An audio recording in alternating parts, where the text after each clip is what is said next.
Okay, welcome to the Department of Sustainability's Lunch and Learn. My name is Catherine Sturinsky, and today's topic is bird migration with representatives from Ohio Bird Conservation Initiative and Lights Out Cleveland. But first, a couple of housekeeping tips. If you've been here before, I'm sorry for the repeat, but here we are. So if you have a question or comment during the presentations, please type them into the Q&A, and then we'll do a question and answer session after both of our presentations. The presentation is being recorded, as you know, and the link will be sent to you directly afterward, and you can share it, you can watch it again, but it is posted on YouTube, so you can, watch it with friends and family. And of course, our past presentations are also on the intranet if you want to get a look at any of the ones that we've done before. Do please stick around till the end so that you can get the code for the wellness points. And I will warn you now, I have a lot of really amazing events to share with you that are happening in October. So with that, I'd like to introduce our speakers today. Today we have with us Devin Mingesbruney, who is the coordinator for Lights Out Ohio. She supports volunteer collision monitoring programs, engages partners and the community to advance the Lights Out program. She holds a BS in zoology and an MA in conservation biology, both from Miami University. Devin has a special interest in community science and avian conservation in urban areas. She is an avid wildlife photographer and spends much of her free time traveling, birding, and diving. We also have with us Vinny Horvath, who is a Cuyahoga County employee in the DEI department. He's a Lights Out volunteer for the organization, and so he's going to share his experience with us today. He is a compliance officer, and he earned his MBA from Lake Erie College and holds a bachelor's degree in political science and criminology from Cleveland State University. His passion for conservation and education is exemplified through his service to various environmental causes, such as serving on the board of the Black Brook Audubon Society, volunteering with Cleveland Metro Parks Lights Out program, of course, and leading bird watching hikes. In his free time, Vinny loves to travel, try new restaurants, meet new people, and of course, volunteer. Vinny is also a familiar face for volunteering with our department activities as well. So with that, Devin, go ahead and share your slides, and I will go ahead and turn off my camera, and you can take it away. Awesome. Thank you so much, Catherine, for that introduction. I really appreciate it. And thank you so much for having us here today. So I'm really excited to talk to you all today about my favorite subject, and that is birds and the Ohio Lights Out program. And I'm also very excited that you get to hear from Vinny and his experience with Lights Out Cleveland as well. He's an awesome volunteer, and he will be able to tell you all about that. So my name is Devin Mingesbruney. I'm the coordinator for Ohio Lights Out, and I'm with Ohio Bird Conservation Initiative. And today I'm going to be talking a little bit about bird migration, what the Ohio Lights Out program is, our goals, and then the different ways that you can get involved. All right, so first off, why birds? Why are birds important? So before we dig into what the program is, I wanted to kind of talk about why birds are important to us. And so this first reason listed here, intrinsic value, this is why many people, including myself, love birds. We don't really need any other reason to appreciate their existence in this world, as they hold value themselves. But in case you do, they also have a lot of other benefits. So the second reason here talks about ecosystem services, which are essentially the direct and indirect contributions that these services provide to humans. And this ruby-throated hummingbird pictured here provides pollination services while feeding on the nectar of some of their favorite flowers like bee balm, cardinal flower, wild bergamot. And many birds also provide pest control as they glean insects from plants and crops, which ultimately will help farmers reduce their need for pesticide use and save them some money. And additionally, they create diverse and healthy forests by means of seed dispersal.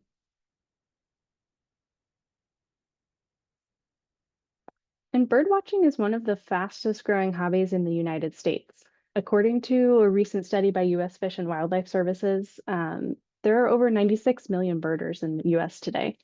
That is 1 in 3 adults. So if you are not a birder yet, you very well could be soon.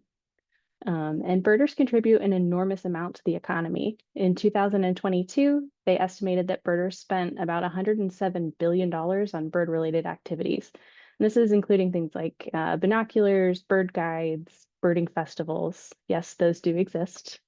And if any of you have had the pleasure of attending the biggest week in American birding up in the spring at McGee Marsh, you'll probably know just how many people come to enjoy birds during migration in the state of Ohio. I think they talked about in 2024, they had approximately 70,000 visitors, and I think they spent about $53 million supporting that local economy. Okay, so migration. Fall is one of my favorite times of year. I love the cooler temperatures, the changing of the leaves to yellows and greens and reds, or yellows, reds, and oranges, excuse me. But most of all, I love that fall is migration season. And so beginning in late July and continuing on through November, billions of birds are on the move. And many of these species travel from their breeding grounds up in boreal Canada to their wintering areas in Central and South America. And some of these journeys are absolutely incredible. For example, this tiny blackpoll warbler up in the upper right-hand corner here on the slide, it weighs only about 12 grams, and it's been recorded flying from Canada to South America in just about 3 days' time. And this abundance map over here, which is really just an estimate of relative species abundance using records contributed from the community through eBird. And this abundance map shows the Tennessee warbler, which is one of our most common transient migrants, and it just is one example of how birds are moving across this landscape. And here in Ohio, we have over 400 recorded bird species, and many of these bird species are migratory, meaning they're not here with us year-round. And why do birds migrate? They've evolved over thousands of years to make these periodic, large-scale movements from their wintering grounds to their breeding grounds and back again. They migrate for a variety of reasons, but generally they're moving for better access to resources such as food or availability of breeding sites. And in the spring, we see billions of these birds moving through towards boreal Canada, where they'll spend their summer. And then we get a much larger movement of birds in the fall. So they're coming back down, going to Central and South America, and we see a lot more. And why are we seeing so many more of these guys moving in the fall? Well, now the migration is including all of those newly fledged birds that were just born in the summer.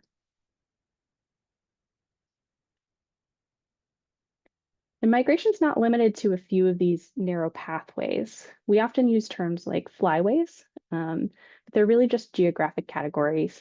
But in reality, migration is diffuse across the landscape, and each species follows its own timing. Some move over several days, some over weeks, and then even months. And they're not confined to these rigid routes. And this graphic just shows how broad and varied these movements really are. So what exactly is the Ohio Lights Out program? Simply put, it's a collaborative effort to make urban areas safer for migratory birds. And on this map, you can see the regions of Ohio where Lights Out programs are active. Each city or campus program may participate in different ways, but they all share the same goal, and that is to protect our birds. So in addition to many of the city programs that you see here, such as Lights Out Cleveland, there are active collision monitoring programs across campuses, such as Lorain County Community College, Ohio University, the University of Cincinnati, and then Ohio State University as well. And why do we need programs such as Ohio Lights Out? So because many bird species are in serious decline. Birds are bioindicators of a healthy ecosystem. And there was this landmark study that was done in 2019, And it found that since 1970, we have lost nearly 3 billion breeding birds across the US and Canada. And that includes declines across multiple groups, from migratory species to grassland birds. But there is one thing that I like to point out about this study is that there is also hope. Um, Waterfowl populations were shown to have an increased population over this period, thanks to focused conservation efforts such as habitat restoration and adaptive harvest management. And it can suggest that conservation efforts such as these can potentially help to slow down or even reverse population declines in other avian groups as well.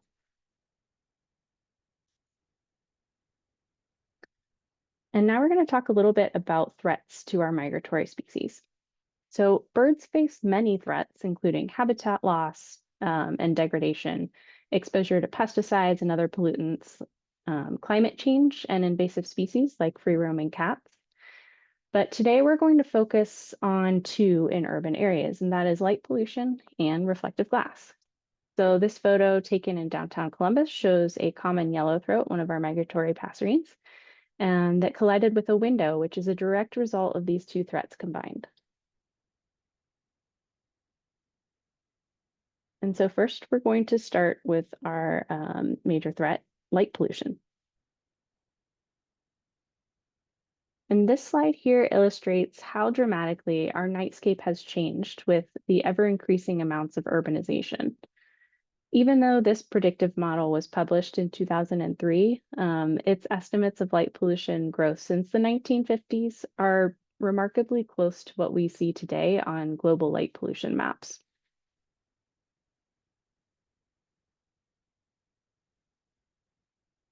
And why do we focus so much on light pollution during migration? Bird migration has evolved over thousands of years, and birds are using a variety of cues for navigation. So of those 400 recorded bird species in Ohio that we talked about earlier, a majority of these are migratory, and most of those migrate at night. And they migrate at night because generally it's safer. The winds are calmer, they're protected from detection of many daytime predators. And most of our songbirds are nocturnal migrants, and they use astronomical cues, such as the moon and stars, for navigation. And in my opinion, I think one of the coolest things about migration is that these large events can be picked up by radar. And this image here shows just what migrating birds look like as they take off at night. And some people will describe these movements looking like donuts as they move away from those central points. And radar also picks up bats and large groups of insects as well, showing just how massive and complex these nocturnal movements really are.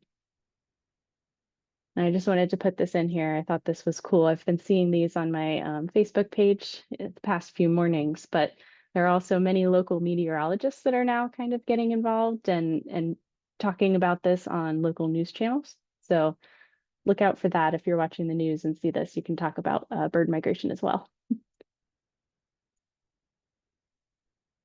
And by using a combination of weather data from a program called NextRad, also weather forecasts and historical bird movement data, there's this really cool website called Birdcast, and it's able to create these migration forecast maps that are able to roughly predict just about how many birds are projected to migrate through on any given night during migration. So if you haven't had a chance to check out this website yet, I highly recommend it. You can even sign up for migration alerts. So it's a great reminder to turn off any of those unnecessary lights, especially on busy nights. And I will point out that this is a recent one. I just took a screenshot from the website yesterday. We're supposed to get some pretty heavy migration continuing on through this weekend. We did the last couple nights as well. So that's what this forecast map is showing here.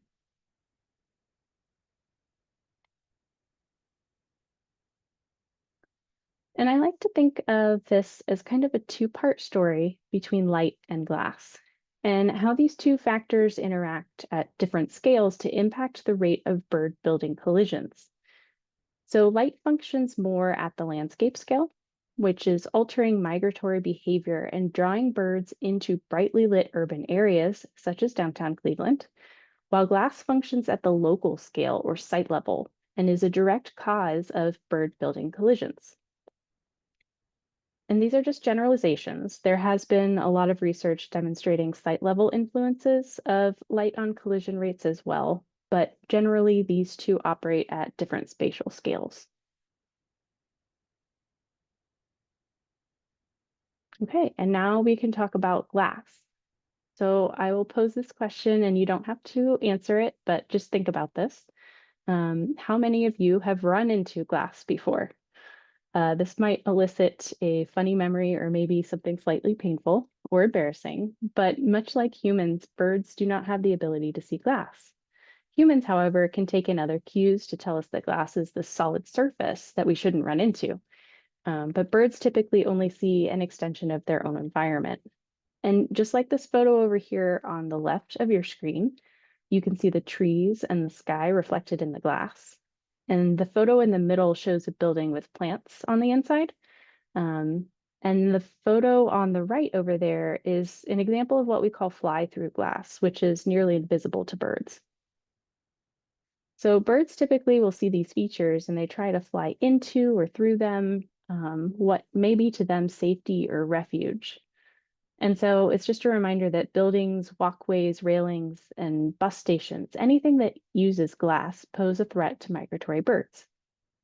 And new innovations and technologies are making it a lot easier to include these larger areas of uninterrupted glass in modern architecture. And we're starting to see it everywhere in new construction and building renovations. Keep your eye out for downtown Cleveland because there are definitely a lot of those going in as well. And the unfortunate reality is that nearly 1 billion birds are lost to building collisions each year in the United States alone. And at this point, it's likely a conservative estimate. There was a recent study that examined the survivability of rehabilitated window strike birds, and it found that about 60% of them did not survive even in the best and most experienced care, putting this estimate at this point well over 1 billion per year in the US. And many of these species are ones that people rarely get to see up close unless you are an avid birder. This may be the first time that you come across a bird as sitting along the sidewalk along the edge of a building.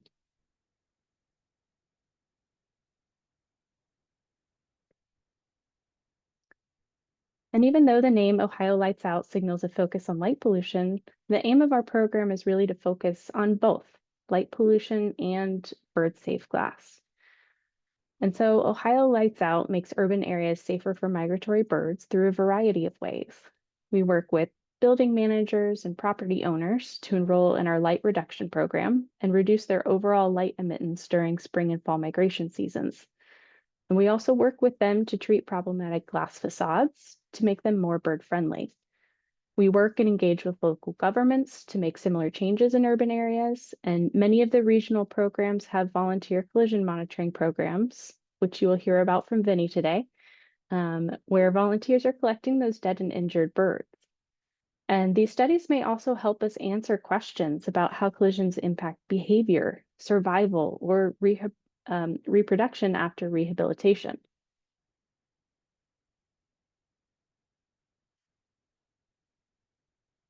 And Ohio Lights Out began in Cleveland in 2017 with a dedicated group of volunteers collecting any injured or dead birds they found downtown. And Lights Out Cleveland is still one of our largest collision monitoring programs in the state. And since it began, volunteers have collected over 20,000 dead and injured birds. These incredible volunteers walk designated routes downtown during spring and fall migration to collect any birds that have struck windows. And not only have they saved countless numbers of injured birds, but the data they collect are vital to the program and have led to many major successes treating buildings in downtown Cleveland to make them more bird friendly. These numbers tell us more about the factors affecting building collisions, and we can begin to further understand building characteristics such as height, percent of glass on facades, and how vegetation characteristics may influence window collisions.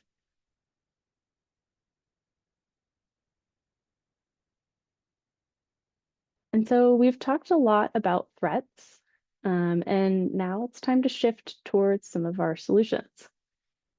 how can we design our urban spaces to be safer for migratory birds? And these two illustrations here depict how we can reduce light pollution. So we can use wildlife-friendly lighting structures such as shielded lighting that help us direct that light downwards only where it is needed. So this photo over here on the left is kind of showing, the worst on the left in that bottom left-hand corner is where that light has no shield. It's just open to the night sky. And then the next couple over are a little bit better, but they're not quite directing that light downwards where we want it to be. And the one on the right-hand side where it says best is what's considered fully shielded. So it's directing that light just where we want it to be used. And that helps reduce a lot of that artificial light and that sky glow that we see in urban areas. And then this picture over here on the right is just showing some examples of some of these shielded lighting fixtures or wildlife-friendly fixtures. You can find a lot of these on Dark Sky International. They have a database of lighting fixtures there if you need some examples.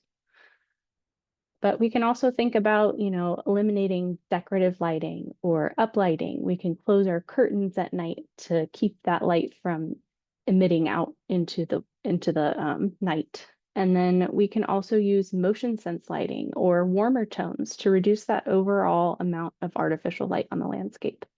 And it's not only good for birds, it's also good for human health, for other migratory animals, for insects and that kind of thing. So it has a lot of benefits. And reducing lighting also comes with the added benefit of decreased energy costs as well.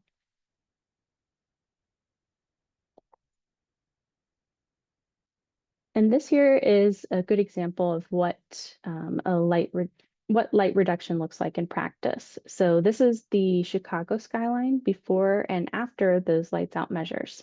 And just notice how much the unnecessary lighting and sky glow have been reduced between those two photos. So we're not asking people to completely turn off lights. We know that that's not entirely possible for an entire city, but just to reduce them as much as you possibly can, because minimizing them is really going to be helping all of our birds during migration, and it makes a huge difference.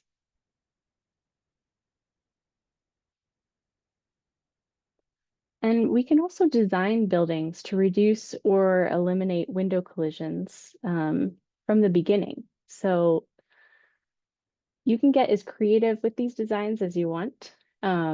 This is Tracy Aviary, and I had the privilege of visiting this in Salt Lake City over the summer when I was there for an ornithology conference.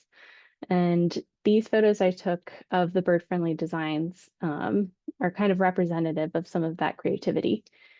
So Tracy Aviary wanted to create something that could complement the surrounding environment and still be bird friendly. So this particular architect went for a biophilic design that essentially mimicked the angles of the surrounding trees around the aviary.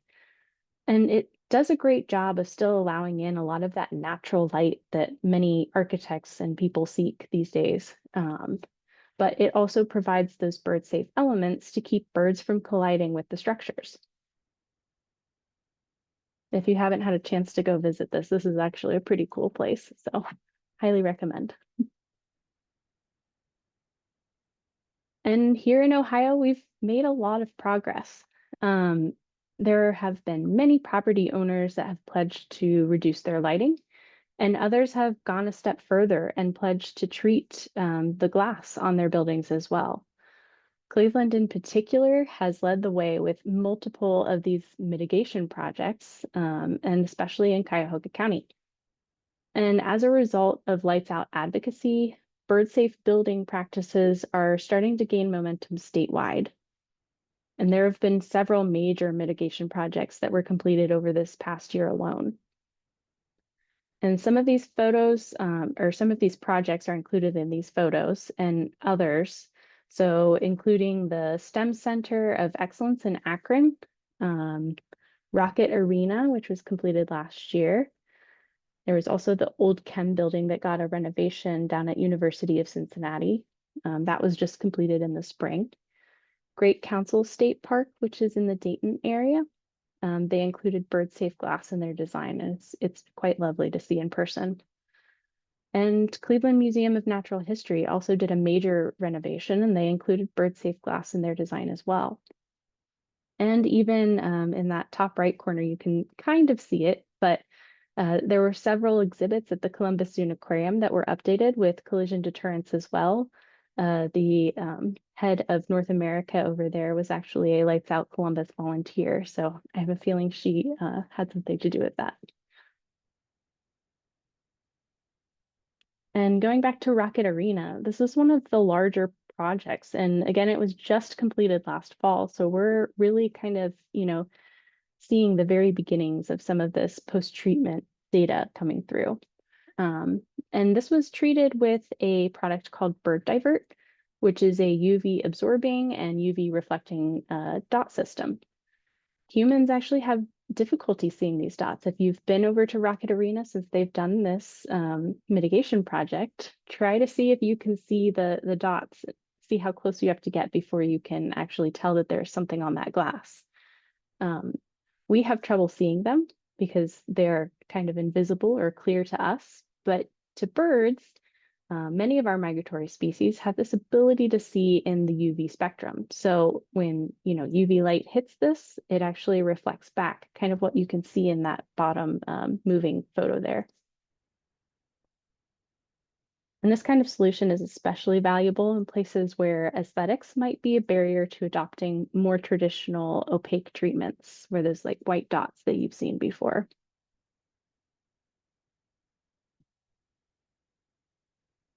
And it's not an issue for just the skyscrapers or large buildings located in downtown areas. Many collisions actually happen in residential areas as well.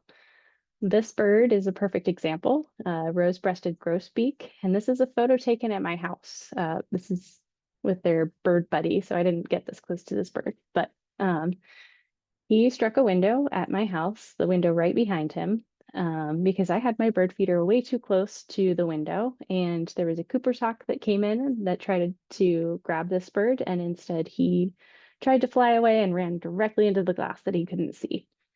So luckily for this guy, I was already a Lights Out volunteer at the time, and I knew exactly what to do to help it. I was able to capture it, take it to a rehabber where it eventually was, it recovered from the broken wing and continued on to its migration.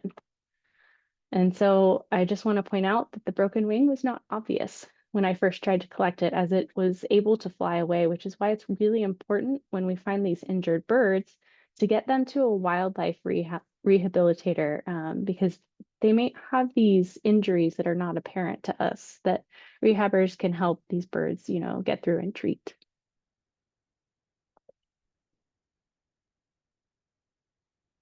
And so there was a study in 2014 that found that most collisions don't occur at high rises. In fact, less than 1% of them occur at high rises. The majority of the collisions are occurring at residential and low-rise buildings. So anywhere between that like 1 and 11 story, but more often than not, it's between the first and the third or fourth story. And so 44% of these collisions are being accounted for in these residential areas.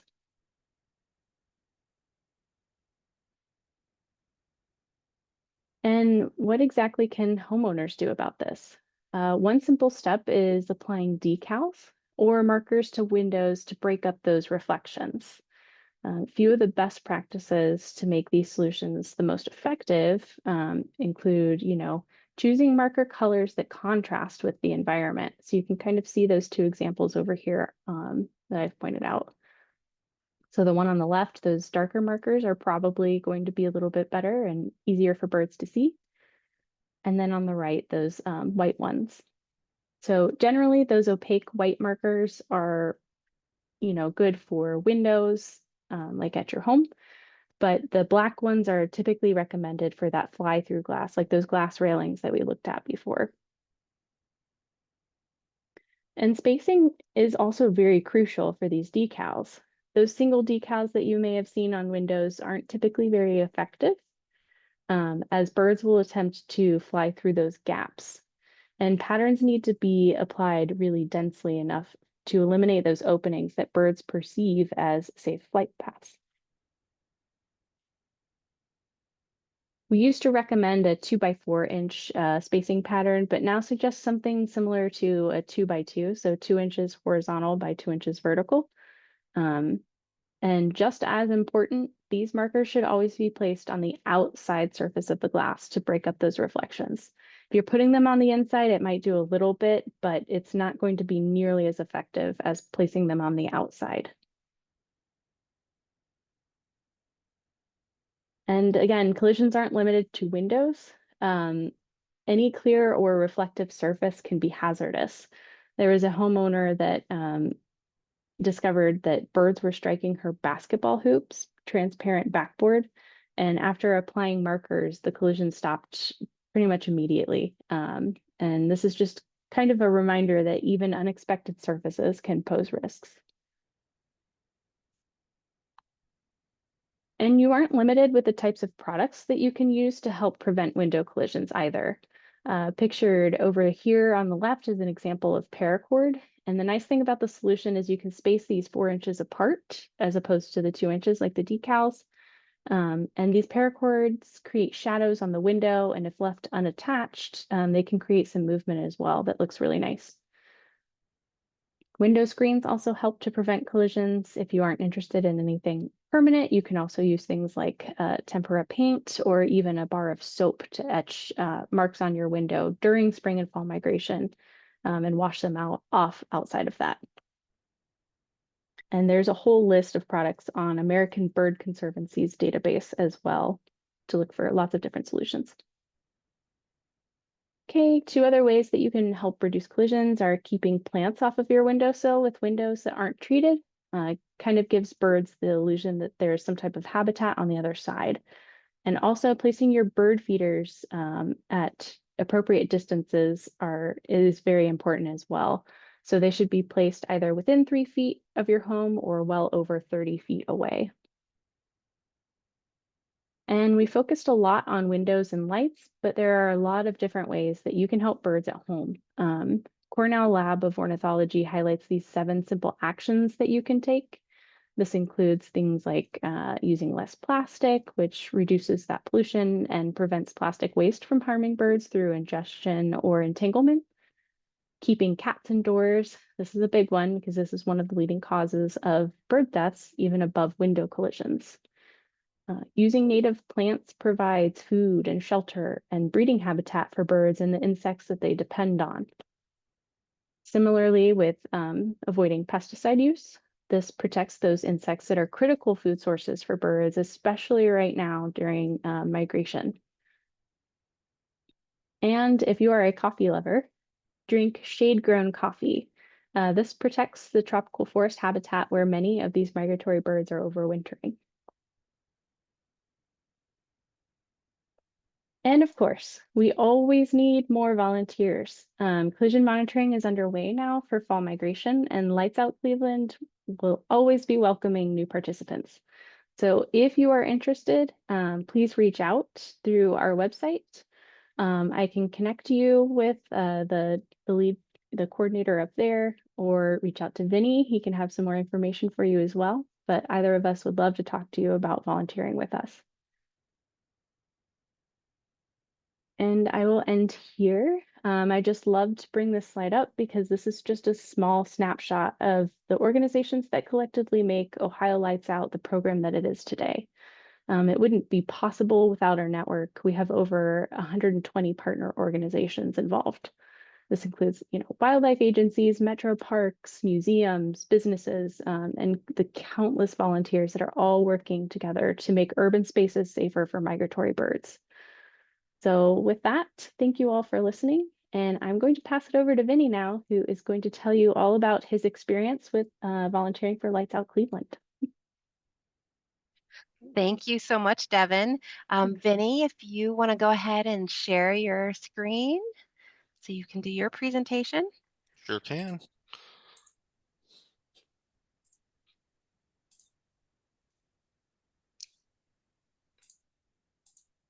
Okay. So thank you everybody for having me. Thank you, Devin. Thank you, Catherine, specifically. I'm really happy to be here and discuss this with you guys. So a little bit about me just before we hop right into the volunteer stuff. So I started bird watching in 2020. When COVID hit, a lot of things, we couldn't do a lot of things. So, spend some time away from my home. I was like, well, let me go to some local metro parks. I enjoyed nature a little bit, but I was just like, oh, it's nice, fresh air, things like that. But I started to go to metro parks and pay attention to what's going on in the metro parks. And one of the things I started to notice immediately was birds. And I would just watch them just fly tree to tree and, feed on seed heads and, on the ground looking for insects to get at. So I was just kind of just so fascinated with them, just seeing how they behave. So I started, I had a little camera I would use, and I started taking some photos of birds. I started posting them on social media, nothing serious. And somebody told me you should join a bird watching Facebook group and post some photos there. I'm sure they would like it. So I joined the Facebook group and I started posting some photos, and then I saw like all these other birds that people were posting, all different varieties. And I was like, wait a minute, there's more birds, there's way more birds than I thought there were. Like, this is really interesting. Like, it opened up like a Pandora's box for me. As like, there's a whole world here that I can, sink my teeth into. So I was just immediately hooked from then on. And I've just loved bird watching ever since. And I travel to bird watch. I do it, almost every week if I can. And so how I came to Lights Out specifically. So I started working for Cuyahoga County in 2023. And when I got hired, it was in the summer, and I was over at the Virgil Brown building on Payne Avenue. And on my lunch breaks, I like to walk around the city. I like to walk around buildings. I just like to, get out of the office. So during these migration times, I would find, dead birds on my walks. And as I was, learning more and more about birds, and I'd be like, what's going on with these birds? Why am I finding dead birds? And so I just started doing some research, and I heard about Lights Out. I saw stuff on social media, and I was like, oh, wow. And I said, and, I saw ads for volunteers. And I was like, oh, wow, that's really interesting. I'd love to do that. And then you see that it's, super early in the morning. It's, 5:30, 6 o'clock in the morning. And it's like, oh, dang, like that's kind of seems impossible. Like I work 9 to 5, and it's nice to sleep in on the weekends. And I was like, maybe something down the road I can do something like that. But then as time went on, and like I said, we're in fall migration, so we're seeing a lot more birds. I just started seeing so many birds. And then by that point, I was just like, I can't just stand by idly. Like, you know, I'm privileged enough and, able enough to walk, I can move around, I can do that. I can wake up a few hours early, do some work, and help out these birds because I care about them and I love them. Like how Devin discussed the intrinsic value. Like I just came to just love birds. And if there was a way for me to help them, I was going to help them. So I started in March of 2024. I became a volunteer with the Cleveland Metro Parks. I went to the trainings and I started volunteering then. And since then, these are current numbers. Since then, so about a year and a half, I volunteered over 110 hours with Lights Out, and I've walked over 200 miles. And it's just amazing. You can see on the right, this is a screenshot. Whenever I walk, I have my Apple Watch going. So I took a screenshot from my iPhone app, and you can kind of see what my route looks like. Now, granted, we have 6 routes, and this is just an example of 2. So if you look on the bottom left, you can see there's Jack Casino, Rocket Arena, Public Square. So that's one of our routes. And then you go to the right, a little bit past East Ninth, we're over by the Galleria, a little bit, those places over there along East Ninth. So you can kind of see. And if you see at the top, 6.19 miles. So one shift of Lights Out, I walked, almost 6.5 miles. So it's great exercise. That's one thing I love about it too. It's just great exercise and you're helping rescue birds. And so these are just, some common examples of things we see. Before Devin had a photo. So this is a Virginia rail on the left, and this was rescued from downtown in spring of 2025. A previous photo that Devin showed was unfortunately a Virginia rail that didn't make it. Well, here's a success story where one did make it. This is one where it was stuck downtown and it was confused. It didn't know what to do, and we were able to rescue it. And Virginia rails are just a little bit bigger, and we put our birds in brown paper bags. It's just a little bit too big for a bag, so I had a bigger carrier I was able to put it in. And there's a success story with this because this bird was released shortly after. And then on the right we have bats, and we're not allowed to touch the bats, but we still care about them. And we have specialized volunteers who are able to rescue the bats. And you can kind of see this poor little bat on the right. This was a pretty wet day, and he was just kind of tuckered under this little planter, and you could see was not happy at all. But it just goes to show that like people will walk by birds and bats all the time, and if we can just provide a simple lending hand, it goes a very long way. So I just wanted to highlight some, some common things that we see. And so here are the brown bags I was just discussing. So the photo on the left, this is my car. There are 13 bags in my trunk, and those all have live birds in them. So this is just from one shift. These birds will be transported to Lake Erie Nature and Science Center for rehabilitation. That's in Bay Village. But you can just kind of see how easily you can find birds and how easily they can quickly stack up in how many you have. And then on the right is just another example of, this was on a bench. I had 4 birds there. But yeah, you can just kind of see how quickly your trunk or your car gets full with birds. And it just goes to show the impact of people walking by every day. They might not pay attention, but if you do pay attention, you'll find some birds that can be saved. And then here's a photo of me on the left and on the right, but the one on the left. So I was walking, my wife Susie is also a volunteer, and we were walking by a building, and an employee was outside and he was watering the plants. And right as we got to the building, he said, "Hey, there's a bird that hit the glass, a little bit down the ways, go check it out." And so we did, and we found it, and the bird was alive, thankfully. And that's me with it in a bag. And so we went and talked with him after, and we said, like, "How did you know, like, that we're interested in that?" He said, "Well, one, the nets, we carry nets, so that's a big indicator, and the vests." He said, "I've worked downtown for a few years, and I work in the mornings, and I see you guys, and I recognize you by your vests. You're the bird people."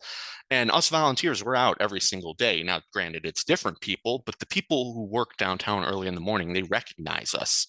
And if you build good rapport with them, the building managers, the custodial people, the maintenance people, they'll tell you if there's birds. And so we always try, whenever we come across employees like that, to build rapport with them, give them information, tell them why we're here, and then they reciprocated by telling us about birds. So had this employee not told us about this bird, we might have missed it. The birds are tiny. We check nooks and crannies behind planters, but we aren't always able to see birds, or birds are behind gates. We're not scaling gates to go get birds. But if it's just moments like that where it's a collaborative effort, and I'm really proud to be able to educate people about what's going on, because people will care.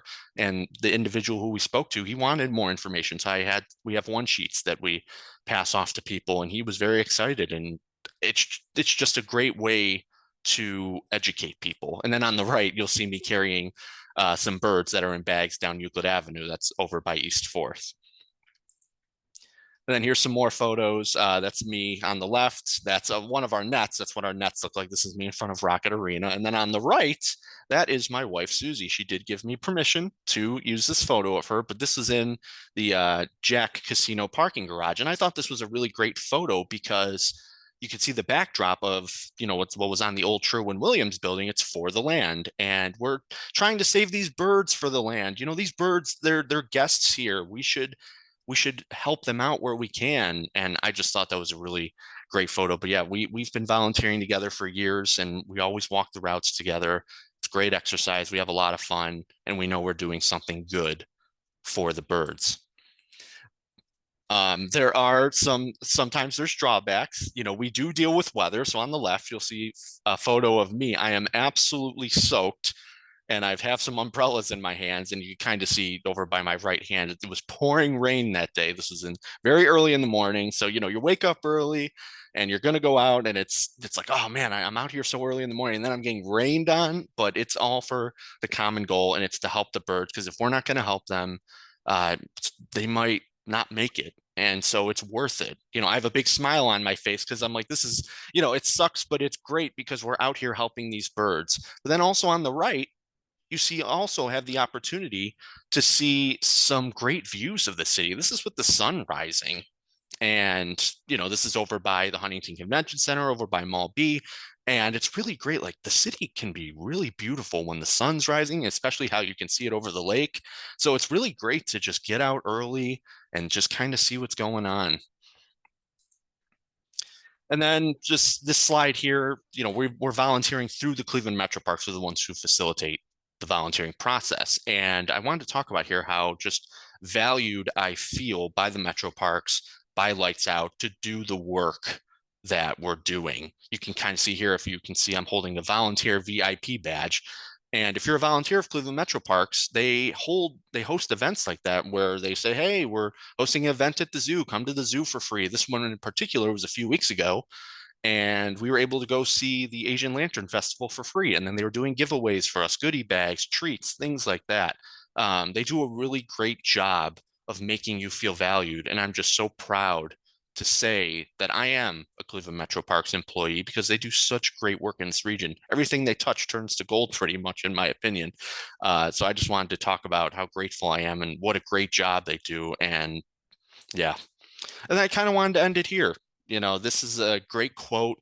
It's by Jane Goodall. If you're not familiar with her, she is a conservationist. She has her own institute. Mostly she works with chimpanzees, but she talks about animal conservation, and a lot of those themes resonate for pretty much any animal, insect being on Earth. So the quote is, you cannot get through a single day without having an impact on the world around you. What you do makes a difference, and you have to decide what kind of difference you want to make. So this is kind of the theme for me, is I've decided I want to make a difference for these birds and bats. They don't have voice. They can't speak the language that we speak. When they're on the ground, they can't say, help me out. I hit the glass. Can you please take me to a rehabber? They don't have those cues. So for me, by the work I'm doing, I'm giving them a voice. Unfortunately, it's not like it's their fault that they hit the glass, but they don't understand the glass like how Devin mentioned. They don't see it like how we see it.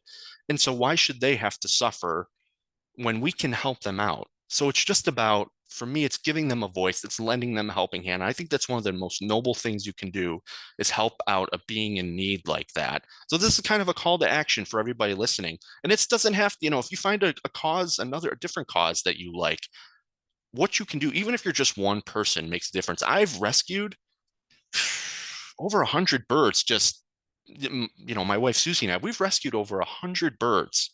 And, if we hadn't done that, maybe those birds wouldn't have gotten rescued, or, anything like that. So even though you're just one person, or if you're two people, whatever, you can make a difference in what you do. So just in anything in life. But this is how I've decided to make an impact, because I couldn't stand by idly any longer and just see all these dead birds around me. I knew I could do something about it. So even on my lunch breaks now, I carry if you ever see me, now you see my face, I'm always carrying brown paper bags with me just in case I find something. So it's about giving, these animals a chance, especially because they're so young. The new ones that are just born in Boreal Canada. So that ends my part. I just wanted to, thank everybody for allowing me the opportunity to speak. And I hope, I've provided some guidance and some light on this. And I hope, I encourage you to give it a try. Just even, give it a try. And I'm happy to answer, any questions offline about it as well. Thank you so much, Vinny. I think this is the first time we've had such a passionate, been there, done that kind of presentation. Thank you. Really, really incredible. All right, so let's take a look at what questions we have here. So we did have a question that was asked that was ultimately answered, but I would like to build on it a little bit, which was, are there any window treatments that new construction could consider to help mitigate bird collisions with glass windows? So Devin addressed that, but I'd like to expand that question and ask, if you're embarking on a project, does it make sense to do it at the beginning, or do you do it once the project is already built? What is the best strategy? Yeah, so that's a great question. And the answer is to do it while you're, making these plans, these architecture plans, building this into that, kind of plan to incorporate bird safe glass, because ultimately it's going to be a lot more cost effective. So it's going to cost you pennies on the dollar to include this, to just, up your design to have bird safe glass that might have some elements that make it easier for birds to see, as opposed to going with, what we call a retrofit, which is applying those decals or those mitigation strategies after the building is already constructed. That tends to be very costly. And so we would love to see new builds, including this kind of construction from the very beginning. It makes it a lot easier, prevents a lot of deaths, and it's a lot better for the architects and those that are working with those buildings. So great question. And does that apply to when you get new residential windows for your home? Is that something that you can buy in a replacement window? That's also a very good question. At this time, I'm not sure about residential. There are a couple companies you could probably send some inquiries to. So I would recommend, either Guardian Glass or Walker Glass, just to see if they have any options to incorporate that into any kind of window replacement project that you're looking to do. But as of right now, I don't know if there's anything, really widely available, but they could probably help you out with something there. Okay. All right. Next question. Is there a hotline number to call when we see injured birds? This has actually come up a couple times, very recently, in Columbus and Cleveland, but no, currently there's not a hotline. Our volunteers are walking these predetermined times and routes for their surveys. And so often, more than not, we will get calls and, alerts that there are birds downtown during these times. And, if I see this come through my email, or if I see it come through in some other kind of form, I will let our volunteers know, and, they will absolutely run over and grab those birds. If there is an injured bird that is outside of the survey route and time, the best thing that you can do is safely contain that bird and get it to a licensed wildlife rehabilitator as soon as you possibly can. In Cleveland, that's Lake Erie Nature and Science Center. They do open up, I think, around 9. Is that correct, Vinny? Yes, Okay, it cool. is. And so give them a call. And if you can get the bird to them, that's excellent. If you cannot, try to phone a friend, neighbor, anybody that you can get, just to try to get some transportation for this bird to a rehabber. Okay. And here's a really fun question. What is your favorite type of bird? This is a hard question. They're all great. Let's see. I have a particular love for warblers, but also they're really, and I wonder what Vinny's bird will be. Clevelanders love American woodcock, which I also adore. Really cool little birds. But yeah, I like warblers, tree creepers, any kind of those guys. Uh, American woodcock's pretty cool. So, Vinny? My favorite bird is the common loon. So for Oh, those who That's a aren't great familiar, bird. yes, I love common loons. For those who aren't Yeah, familiar, they are pretty big. They look like ducks. They're not ducks. yeah. They're loons. There is a difference, but they are birds that primarily live on the water, and they dive under the water, go for fish, crustaceans, whatever. They have the beautiful Yeah. call. I'm not going to recreate it Oh, because I would you should. not do it justice. But if you ever just want to look up common loon calls, they're the ones who are on the lakes who have that really mysterious call. They're Mhm. beautiful birds. I just love everything about them. Great bird, agreed. Vinny. My favorite too. Cool. Okay, let's see. So I think we answered this. Where do you take rescued birds? That would be Bay Village. And but further, the question asker says we had some birds that fell out of a nest, and we had to drive them to the Youngstown area to Birds in Flight Sanctuary. Are either of you familiar with that facility? I've heard of it. I've never I've heard visited, of but it I've as heard of it. well. Yeah. Okay. Um, all right. Drew, I am not sure what you're asking here. Vinny and Devin, can you see? Is Yes. Yeah, yeah. It's a great question. I do agree that grebes are great. They have really cool breeding displays. I don't know if you've ever seen the Western grebe. They have this like really neat breeding display where they'll almost, levitate on the water, just going really quickly and kind of strutting around, the male and the female kind of go pair and pair along the water. Grebes are pretty cool. So I do love them. Okay. The next week or so, are there any specific birds migrating to keep eyes out for while hiking? That's a good question. So I won't say any specific, but maybe some groups of birds. We're starting to see, right now we're still kind of with our warblers that are moving through, and we're starting to transition a little bit into our sparrows and our thrushes. So start to keep your eye out for some of these birds that are starting to come through. We get like catbirds, all sorts of different songbirds as well. So, Swainson's thrush, we lots of different really cool birds that are probably making their way through Cleveland here pretty soon. Okay, and then the Shannon provided a comment that we also had an issue with a robin attacking its own reflection in our window. So we used the window decals and deterred it from that pattern, but it was persistent. Do you have any explanation as to what was going on there? I'm guessing this was probably in the spring. This is a very common instance of territorial display. So the robin was likely seeing its own reflection, thinking that this was a bird that it needed to compete with. And so decals are really helpful for preventing collisions, but I do have to say for deterring birds that are very persistent like this, your best chance is to cover that whole window and just completely cover it with some kind of like, temporary, because this behavior doesn't last for too long. It's when all the hormones are, going during spring and breeding season, and they're just really excited for everything. So cover the entire surface of that window if you can temporarily. It should only be a few weeks. So Okay. And then the last comment we have in our Q&A is about Cuyahoga County. yep. So Cuyahoga County recently installed bird collision mitigation film from Feather Friendly on the Justice Center, Quartz Yep. Tower, and Atrium, which has significantly reduced collisions during migratory season. So thanks for that comment, Matt. Let us know so we can share that.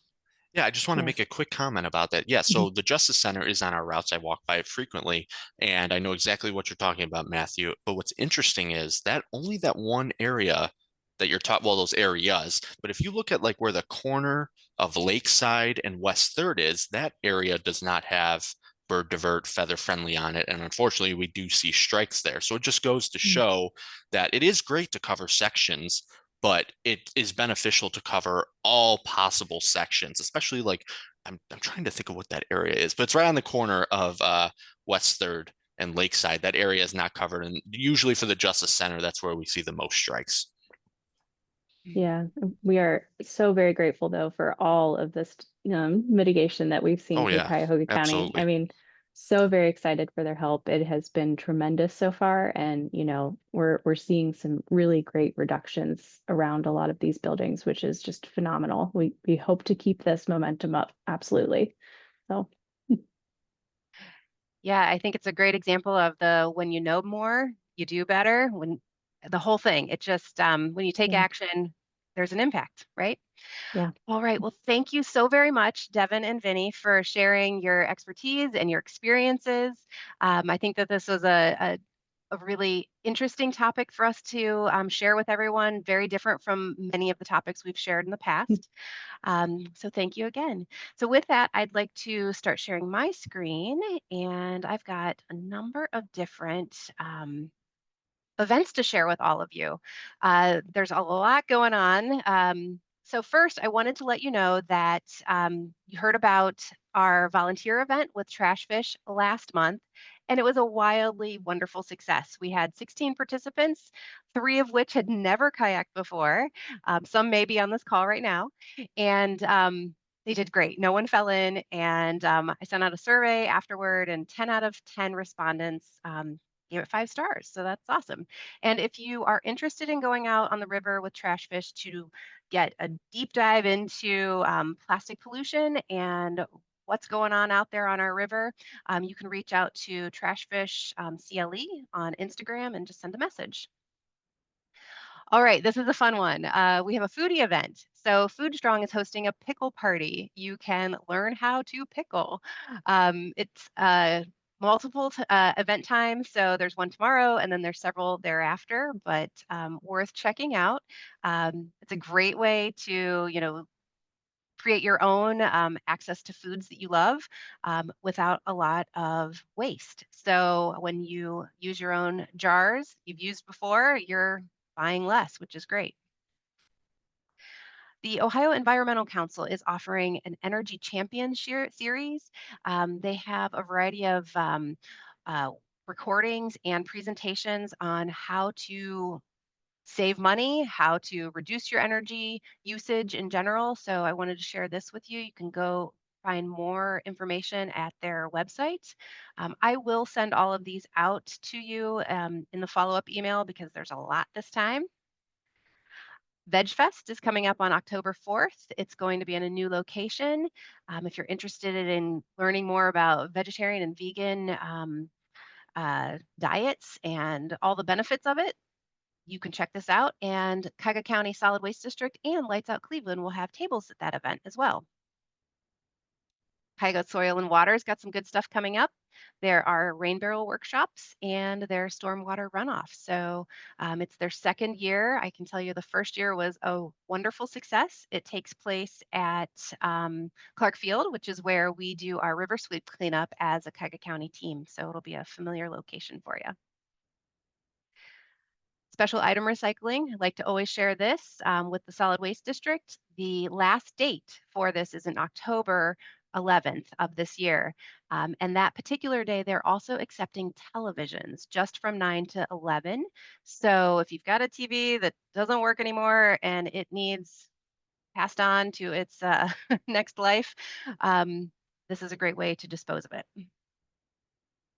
And of course, the Fix It Clee workshops, got something that's broken. You've got 2 opportunities every month to get some support on how to repair that item instead of running out and buying something new.